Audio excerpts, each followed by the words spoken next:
Welcome to the latest addition to the Compliance Podcast Network, the podcast 10 for 10, which brings you the week's top 10 compliance stories curated together in one podcast each week. Tom Fox, the voice of compliance, brings you the compliance professional stories you need to be aware of at the end of your busy week. Sit back and in 10 minutes, hear about the stories every compliance professional should be aware of. Every Saturday, 10 for 10 highlights the most important news, insights, and analysis for the compliance professional, all curated by the voice of compliance, Tom Fox. Get your weekly filling of compliance stories with 10 for 10. Hosted by Tom Fox. 10 for 10 is a production of the Compliance Podcast Network. First, a word from this month's sponsor, Ethico. In the intricate world of ethics and compliance, each second is precious, and slow case closures are more than just delays, they're missed opportunities. Enter Ethico. Our solution revolutionizes case management, cutting case closure times in half and turning every challenge into a chance for improvement. Imagine a workspace where efficiency and compliance coexist harmoniously. Don't just dream of faster resolutions, make it your reality. Visit ethico.com/CPN today to book a demo and dive into our exclusive white paper by Tom Fox, 2023, The Year in Compliance. Empower your team with the tools they deserve. The top 10 compliance stories for the week ending February 24, 2024. And we begin with the biggest story of the week, which is, of course, the death of Alexei Navalny. It was reported on literally every newspaper and media site across the globe. I've chosen Bloomberg, but you can find the story literally anywhere. He was a tireless corruption fighter against the corruption of Russia, or endemic in the Russia of Vladimir Putin. He was in the West, but returned to Russia knowing that he would be arrested and probably die in prison, and he did. Russia, of course, denies anything untoward happened, saying he died of instant death syndrome, i.e. he was killed. So farewell, Alexei Navalny, brave man, and I hope your wife can continue your legacy. Next up, have you ever wondered about what the invidious nature of bribery and corruption is? Well, unfortunately, we have a prime example in the United States, and this story comes to us from the Ohio Capital Journal, and it's around the corruption tax that Ohio residents have had to pay because of the corruption of FirstEnergy, the bribery and corruption of FirstEnergy, paying out $61 million in bribes so that they could keep a tax, protect a taxpayer or ratepayer issue. The now FirstEnergy wants to raise their rates, and guess what? The citizens of Ohio said, well, no, you're corrupt. You've already raised our rates through your corruption. Why should we give you more money? So what's the cost of corruption? Ohio's given us a prime example. Think child labor is an issue outside the United States, much like corruption? Well, the New York Times reports that a Tennessee-based company, Fayette Janitorial, employed at least 24 children between the ages of 13 and 17 in illegal child labor positions, cleaning out slaughterhouses. Gee, I wonder it's because no adults would do this. Well, next time you have to think about child labor, you probably ought to look at your supply chain. Next up, from Nikkei Asia, the Chinese anti-corruption campaign continues unabated, with the former chairman of the Bank of China being charged with accepting bribes and illegally granting loans, joining a growing list of financial veterans who have fallen under Beijing's anti-corruption crackdown. The prosecutors have said he took huge amounts of bribes from individuals and businesses in exchange for promoting and financing favors during his tenure at both the Bank of China and Exim Bank China, which is the Export-Import Bank of China. So the Chinese anti-corruption campaign continues. Next up,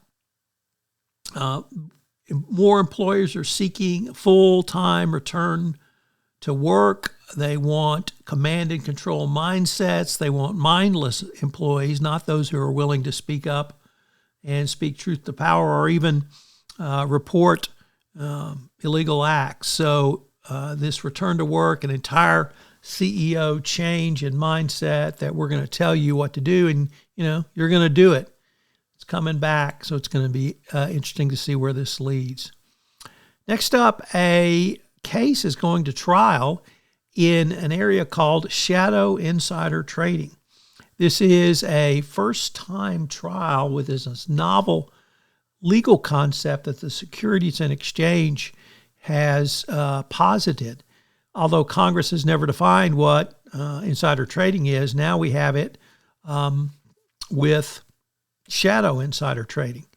And shadow insider trading is not where you trade on non-public information in your company.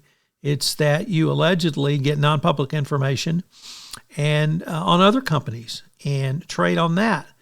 Now, query is something non-public information or public information or just information you dug out. Some people might call this good research. I don't know. So it's going to be interesting to see how this trial shakes out for the SEC. And finally, Stericycle. Yes, the company that paid a FCPA fine and penalty for illegal bribery in Mexico, Brazil, and Argentina is having one of their former senior execs facing a single charge of conspiracy in federal court in Miami. It looks like he'll be charged shortly. So individual prosecutions in the FCPA continue, and the continued fallout of the Stericycle FCPA enforcement action continue as well. Next up, in an article from the Financial Times, a very interesting story about corruption, perhaps in a way you had not thought of previously. A former terminated executive from Morgan Stanley in Europe has claimed that Morgan Stanley gave fake titles to people in the EU to convince EU regulators that Morgan Stanley had complied with EU regulations about moving their headquarters out of the United Kingdom after Brexit. Corruption? Well, probably hadn't thought of it in quite that way, but the allegation has been made. The banker told a Frankfurt court that he was instructed not to use the title that he had been given, and although he was titled the head of loan trading, it existed only on paper and was created solely to meet regulatory requirements of the EU. What should be a remedy for this? Well, that's going to be up to the regulators, but corruption comes in many forms. In a somewhat positive note from the Washington Post, reported that Wells Fargo has finally gotten out of and concluded their 2016 consent decree. This was a massive consent decree with massive obligations on Wells Fargo to literally build out a real compliance program, not the paper program that they had in place, because that clearly didn't work and wasn't working.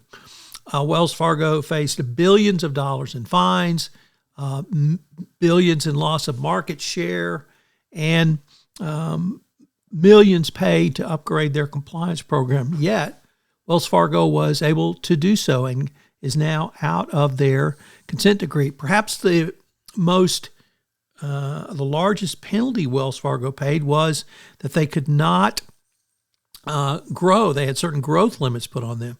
And that's an extraordinary remedy, which is available in the banking world, but we've rarely seen. So kudos to Wells Fargo. It's been a very long and public road for them.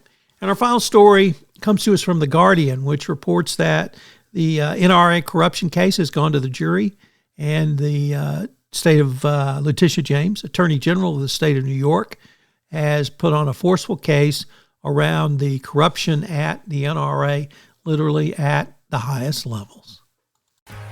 As I mentioned in our opening, the sponsor this month for the Compliance Podcast Network is Ethico. Struggling to close cases? Ethico is here for you. Take advantage of their innovative approach to empathetic issue intake, streamlined case management, and enterprise-wide disclosures. Learn more about how you can crowdsource risk management at scale at ethico.com/CPN. Thanks so much for listening to this episode of 10 for 10. I hope you will check out the newest podcast in the Compliance Podcast Network, the Compliance Tip of the Day.